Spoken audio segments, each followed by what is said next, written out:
এই যে কথাগুলি আমরা রাখার জন্য কেন বলবো, আমি নামাজ পড়ি আমার বউ নামাজ পড়ে না, আমি নামাজ পড়ি মসজিদে আইসা আমার বউ ঘরের ভিতরে যাইয়া দেখি যে নামাজের কোনো খবর নাই, এই ঘর থেকে ওই ঘরে কিভাবে একটা বেজাল বাজানো যায় সেই চেষ্টায় আছে। কিছু কইলে আগুন ধরে। হজরত উমরের দিকে তাকাই, যেই সাহাবী রাস্তা দিয়ে যাইতো না, এত ভয় পাইতো হজরত উমরকে। এই হজরত উমর একদিন ঘরের বাহিরে উনার বাড়ির উঠানের মধ্যে উনি বসে আছে একটা চেয়ারে, একটা কামলা তখনকার যুগে খেজুর বাগানে কাজ করত, হজরত উমরের বাড়ির উঠানের এক পাশ দিয়ে চলে যাইতেছে। এখন এই কামলাটা একটা নজর তাকাইয়া দেখে হজরত উমর চেয়ারে বৈশা রয়েছে উঠানে, সে কথা না বলে মাথা নিচ দিকে দিয়া চলে গেল কাজ করার জন্য। সারাটা দিন খেজুর বাগানে কাজ করছে, আবার কাজ শেষ করে সন্ধ্যার আগে ওই উমরের বাড়ির উঠান দিয়ে ফিরতেছে, তার বাসায় যাওয়ার জন্য যাইতেছে। হজরত উমর সকালবেলা দেইকে গেল চেয়ারে বসা, যখন সন্ধ্যার আগে বাড়ির উঠান দিয়ে চইলা যাইতেছে কামলাটা, তখনই তার চোখের নজরে পড়লো, আরে সকালবেলা দেইকা গেছি হজরত উমর চেয়ারে বসা, সন্ধ্যাবেলা চলে যায় বাড়িতে, এখনও দিকে এই চেয়ারেই বসা, তার কারণটা কি?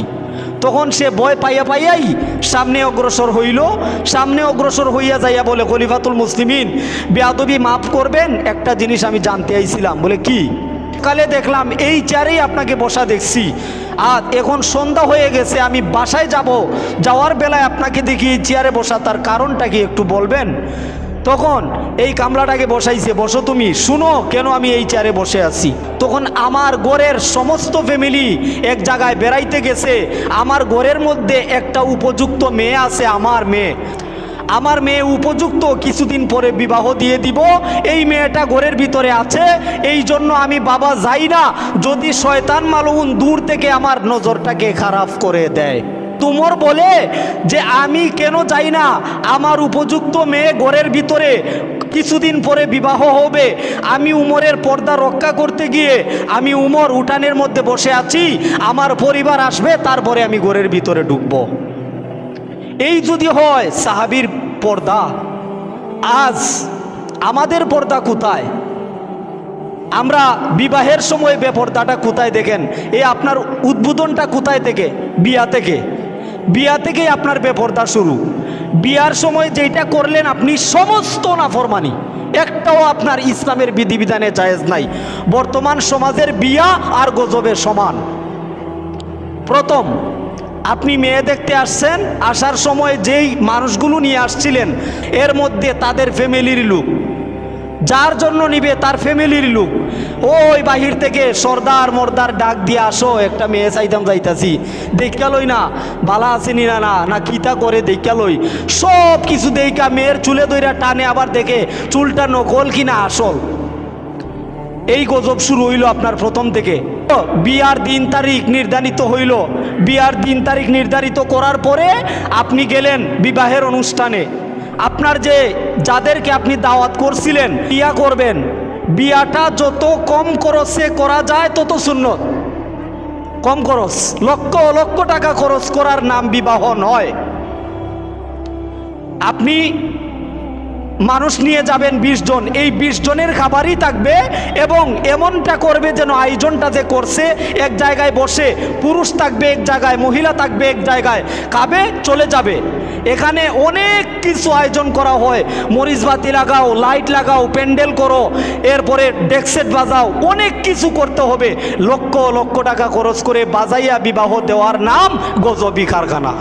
এই প্রথম শুরু হয়েছে আপনার।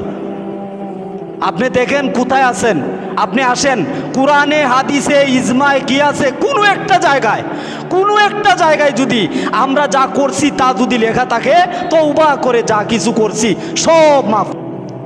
কোরআনে হাদিসে প্যান্ডেল সাজাও, মরিচবাতি আনো, এরপরে 14 মাইল তাফাত লাইট লাগাও, এরপরে প্যান্ডেল সাজাও, গেট করো, তারপরে ডেকসেট বাজাও, মহিলা পুরুষ একটাতে, ওই যে বিবাহের আগের দিনে গায়ে হলুদের নামে একটা অশৃঙ্খলতা, এই অশৃঙ্খলতা কোরআনে হাদিসে কোথায় আছে বলেন? গায়ে হলুদ কোথায় আছে বলেন? গায়ে হলুদ করবেন বিয়ার আগের দিনে ডেকসেট বাজাইয়া, এইটার নাম পর্দা, এটার নাম মুসলমান? হিন্দুর সব সংস্কৃতি আমাদের ভিতরে। এরপরে বলে কি শেষ পর্যায়ে বিবাহ পড়াইয়া আকে নিয়ে যাও। হুজুর ইমাম সাহেব দোয়া করেন আল্লাহ যেন এই সংসারে বরকত দান করে। আমি কি দোয়া করতাম, কোন জায়গায় দিতাম পৌঁছে? এখন আপনি করছেনটা কি?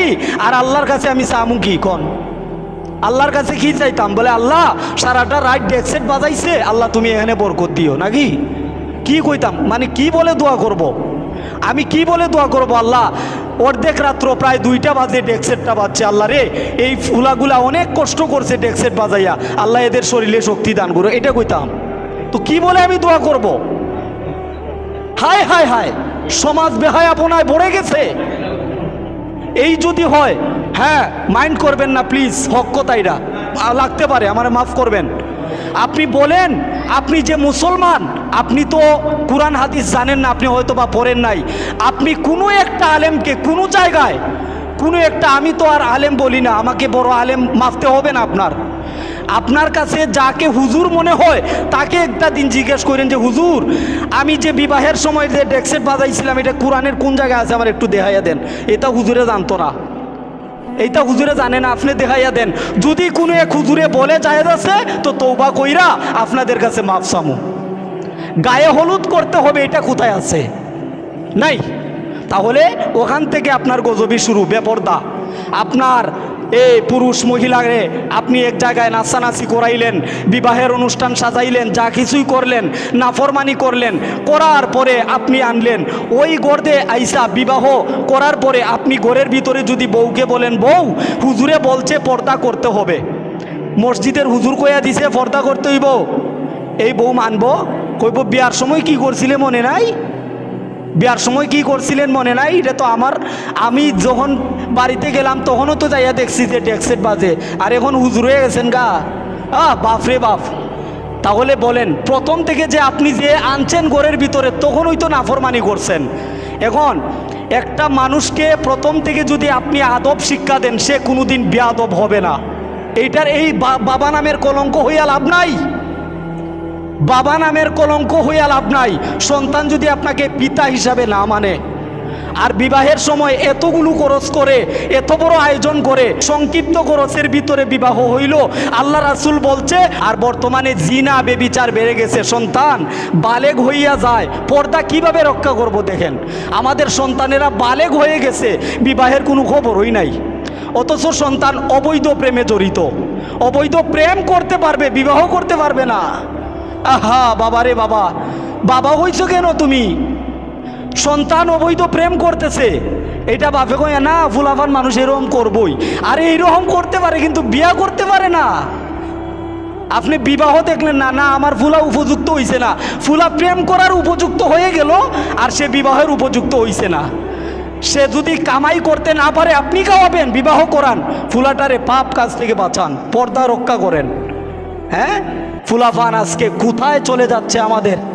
আমি বলি আমার দায়িত্ব, আমি বলি আমার বলতে হবে, মানা না মানা আপনার ব্যাপার, পরকালে জবাব দিবেন আপনি, আমি নয়।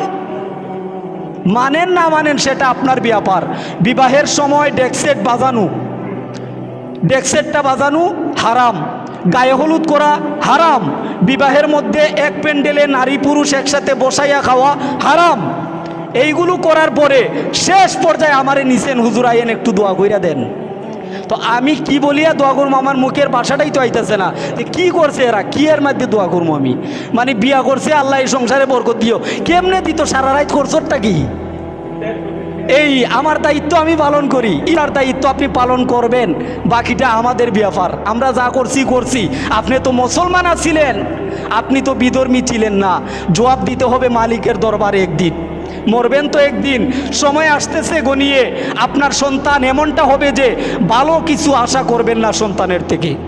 পর্দা রক্ষা করেন নাই? হযরত উমর কিভাবে মেয়ের সাথে পর্দা রক্ষা করছে। এরপরে আপনি দেখেন দেওর বাবির সাথে, দেবর বাবির সাথে দেখা করতে পারবে? নাই, ইসলামে জায়েজ নাই। আপনি দেখেন রক্তের নাই, কোনো কিছুই নাই, একটা আমার সাথে চলাফেরা করে একটা মানুষ অপরিচিত, ওই মানুষটাকেও আপনি বাসায় নিয়ে চলে আসছেন অপরে। তবে একটা জিনিস মনে রাখেন, একটা আপনার কাছে যেটা আপনার মনে হইছে সরল, এটা আমার ভিতরে গরল থাকতে পারে। আপনাকে আমার সরল মনে হইছে গাউসুল আজম বড় পীর সাইয়্যিদুল আউলিয়া আব্দুল কাদের জিলানী রহমতুল্লাহ আলাইহির এক ঘটনা। ছোট্ট করে বলি, বড় পীর তাহাজ্জুদের ওযু করার জন্য পুকুরের এক পারে, আর ওই চুর অন্যদিকে সারাটা রাত্র চুরি করে হাত পা ধুইতে আছে। এবার বড় পীর ধারণা করছে, আরে আমার মতো মনে হয় তাহাজ্জুদ পড়নেওয়ালা ব্যক্তি আরও আছে, ওই যে ওযু করতে আইছে। আর ওই চুর ভাবতেছে সারা রাত্র চুরি করে যেহেতু আমি আইছি ওই ব্যক্তিটা, তখন ওই চুরাটা দৌড়ে আইছে বড় পীরের সামনে, আইসা কয় কদ্দূর চুরি করছেন রাত্রে? বড় পীরে কয় ইন্না লিল্লাহ, কোস কি তারে? আমি ধারণা করলাম কি, আরে আমি ভাবছিলাম মনে হয় তাহাজ্জুদ এ নয়, তুই কই আসিলি? ওই বড় পীর মাফ করেন, আমি তো ভাবছিলাম মনে হয় চুরি করে আইছেন আপনিও। আরে সেদের সারা রাত্র চুরি করছে, এই সুরের ধারণা চুরি, সুরের ধারণা কি চুরি। সব মানুষকে নিয়ে এক পাল্লায় মাপ দিয়ে দেয় যে আমি যেমন ওই ব্যক্তিটাও তেমনই। সারছে হবে এটা? নো, ভাববেন না, এগুলো কল্পনায় ধরেন না। আপনি যেমন ওই মানুষটা তেমন হইতে পারে এই ধারণাটাও করবেন না, সাবধান। ওই মানুষটা হইতে পারে আপনার চেয়ে কিছু ভালো, তার ভিতরে গুণ থাকতেও তো পারে। এই জন্য পর্দা পুশিদা রক্ষা করে মানুষটাকে পর্দায় কি করে সম্মান বাড়ায়। আপনি যদি পর্দা করেন আল্লাহ আপনার সম্মান বাড়াবে। আপনার ফ্যামিলি যদি পর্দায় থাকে, আপনার বউ যদি ঘরের ভিতরে আভরণ পর্দা ডাকে, দেখবেন আপনার সম্মান আল্লাহ দিন দিন উপরে উঠাইছে। যেই ব্যক্তিটা বাহিরে বেইজ্জতি হইব, মনে রাখবেন এই ব্যক্তিটার বউ ঘরের ভিতরে পর্দা করে না। আপনার যদি আল্লাহ সম্মান বাড়াইতে চান, আপনি আল্লাহ প্র্যাকটিক্যাল দেখেন, রাহমাতুল্লিল আলামিনের 11 জন বিবি নবীজির, একটা বিবি একটা দিন মাথার কাপড় সরে নাই।